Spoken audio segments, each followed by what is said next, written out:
కొట్టేవాళ్ళు కదా. అందులో రాజశేఖర రెడ్డి స్టైల్ ఎట్టుంటుందో తెలిసిందే కదా బేసిక్గా. దానికి తోడు అంతకుముందు తెలుగుదేశమే కదా అధికారంలో ఉంది. ఇప్పుడు ఈ లెక్కలు చూస్తుంటే ఎప్పటి నుంచి కనబడుతున్నాయి?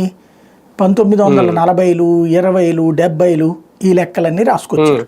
అంటే ఎప్పటి అసలు అప్పుడే ఇప్పుడు అక్రమం ఎందుకు అయిపోయింది అకస్మాత్తుగా అంటే సంథింగ్ దీని వెనకాల ఉన్నటువంటిది లాజిక్ ఉంది. ఇంకోటి ఏంటి, ఒక పక్కనేమో మిథున్ రెడ్డికి 71 ఎకరాలు ఉందంటారు, పెద్దిరెడ్డికి 23 ఎకరాలు ఉందంటారు.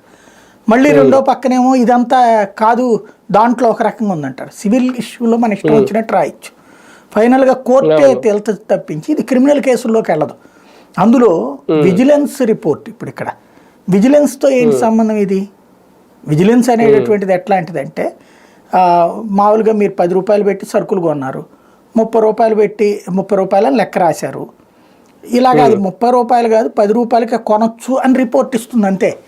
దాని ఆధారంగా కేసులు పెట్టేసుకుని అరెస్టులు చేసేసి జైల్లో పెడితే వెంటనే బెయిల్ వచ్చేస్తుంది. దీంట్లో కావాల్సింది ఏంటి, అది అటవీ భూమి అయితే అటవీ శాఖ వాడు కంప్లైంట్ ఇవ్వాలి, మా భూమిని కబ్జా చేశారనేది.